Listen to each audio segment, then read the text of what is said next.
I think it's a great idea. I think it is. We should write an official rule book, Clever Cracker rule book. Oh, good idea. We should patent it so no one steals our idea. That'd be really bad, yeah.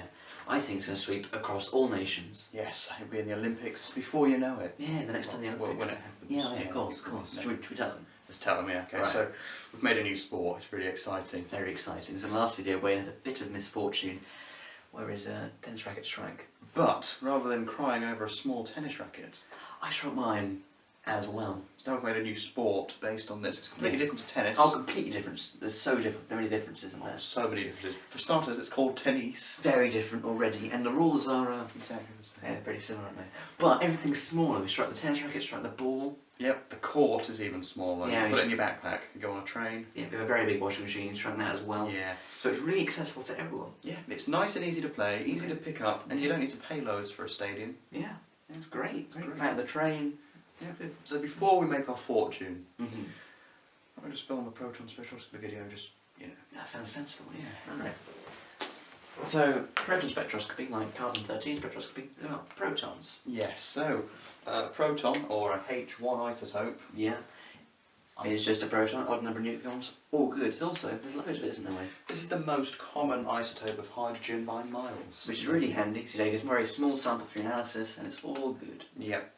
So, it's easier to do, the machinery is easier, and you're going to get a similar looking graph. A similar looking graph. I'm going to draw it a bit, not how you'll see it in the exam, but just to sort of demonstrate or put it better.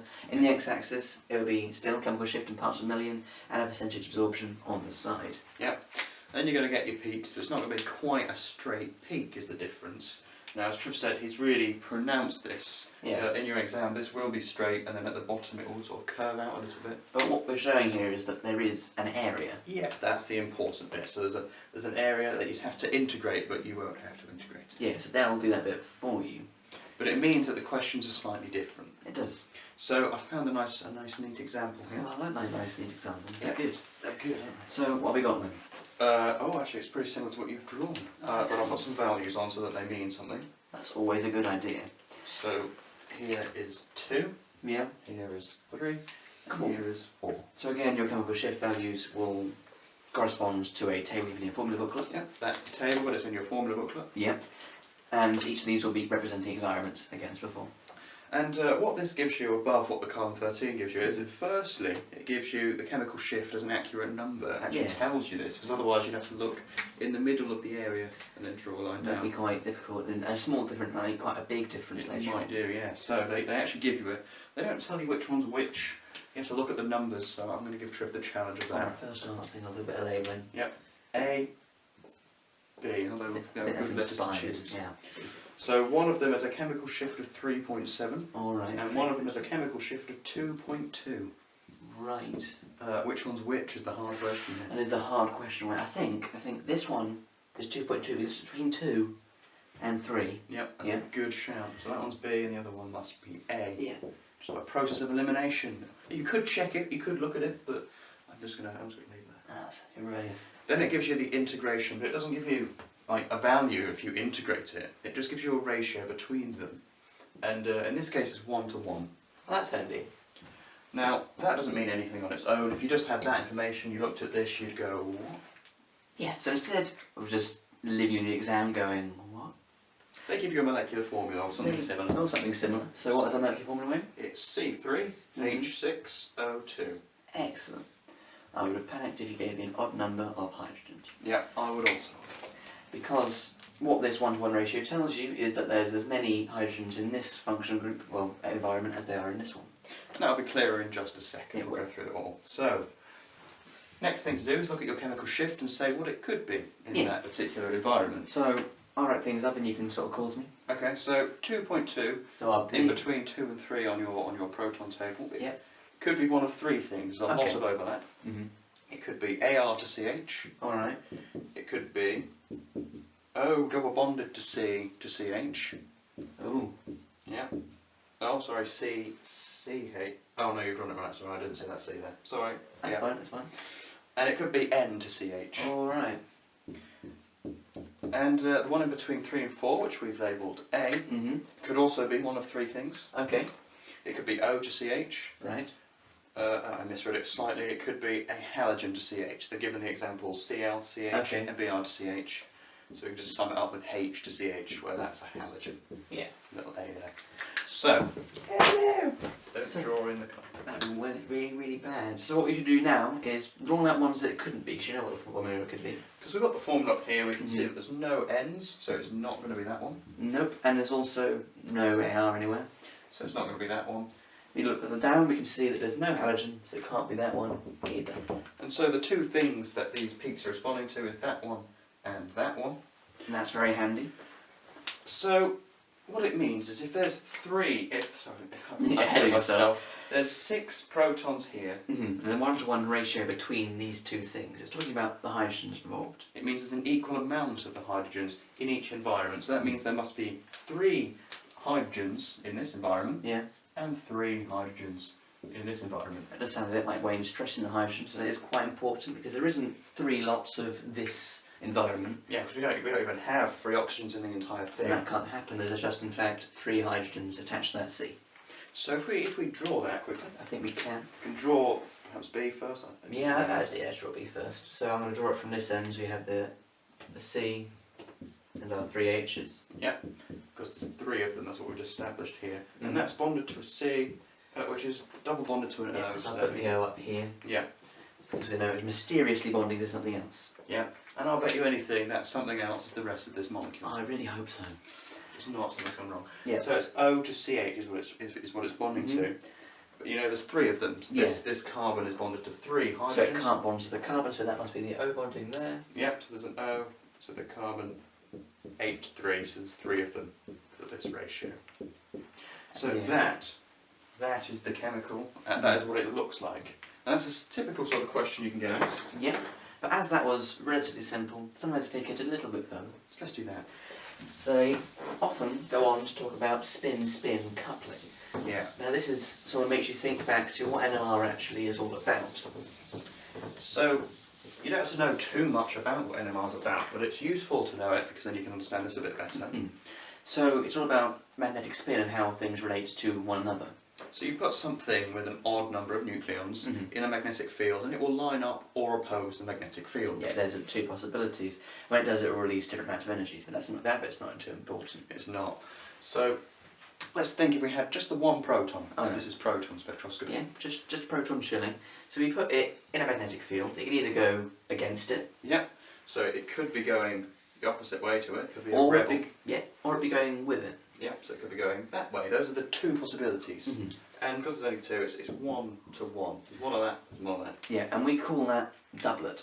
This is called a doublet, which seems strange if it's only 1 to 1. But we'll explain that in a few minutes. Yeah. A few seconds, hopefully, not 2 minutes. Not too much longer.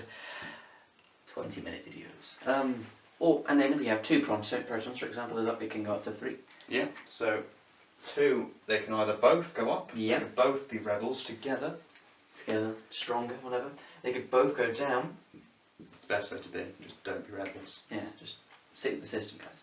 Or one of them could be a rebel, one of them could be good, but that could happen twice because the one on the left could go up and the one on the right go down, or the one on the left go down and the one on the right go up, and they are different things. There's twice the chance of this happening compared to this or this. Yeah, so that means that our ratio will change. And it's 1 to 2 to 1.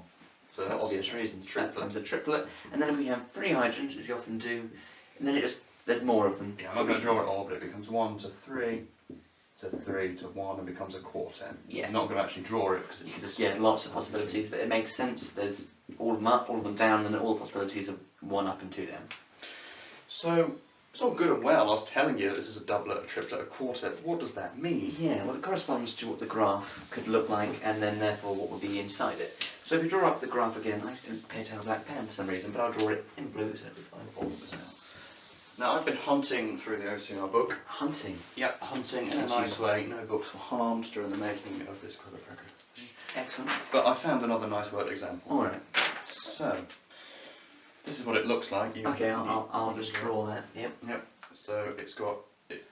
This time we're not going to over-emphasise that it's got an area, but Yep. it does. It goes across. Is that a quartet one? Yep, it is. Don't give too much away. Then it goes to a triplet. Okay. Okay, so I think that I'll actually read out what it gives you before.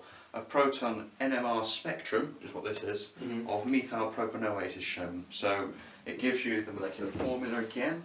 Excellent. So CH3, CH2, COO, CH. Ooh. Yes, that's right. Excellent. So that's what this is a spectrum of. Cool. And now this is where your triplets, quartets, singlets come into play. Yeah. So they're called that because it's n plus 1, where your n is your number of protons affecting one another. Yes. So what this would really show is the number of protons in a neighbouring environment. Well, yeah, it's affecting. So that's why we have this straight line, because this means that it's not affecting anything. Yeah. So there is a proton that's giving this, and its neighbouring molecules have no protons. That's what a singlet means, you -1. So one peak is 0 neighbouring. Yeah. So then we have 4 peaks, that must mean there's 3 neighbouring. So whatever proton gave this particular environment, there's 3 in a neighbouring. And whatever gave this, because there's 3 peaks, there must be 2 protons in a neighbouring thing. Yeah.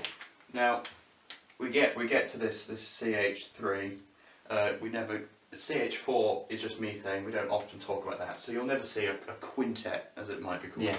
So that's why that's like that. So, I start thinking about drawing it and looking at what we've got. That's a good idea.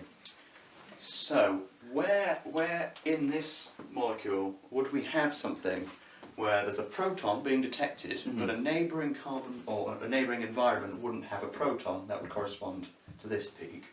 Well, I think it would be this end way, because this carbon isn't connected to these 2 hydrogens at all, so it's that carbon. So it's got no hydrogens next to it, but this will affect it. Yes, so this is corresponding, this particular peak is corresponding to this CH3. That's where the proton was picked up, but it's bonded to an O before being bonded to a carbon with an O. Yeah. Before going on to the rest of the molecule. So that must be representing that part. Yeah, the neighbouring things have 0. So these are hydrogens, by the way. Then we can look, where will it be, where will 2 hydrogens be perhaps? Yeah, I'm just circling off what we've already done so we don't Good overlap idea. ourselves. And that could be here, because it's affecting a few different things. Yeah. So on these 2 protons attached to this carbon, which we're doing in red, in a neighbouring environment, they're picking up 3. So if we circle this off in red, we know that the ending is just going to be CH3, and I'll do it in green. And that would be corresponding to our quartet peak set. Yeah.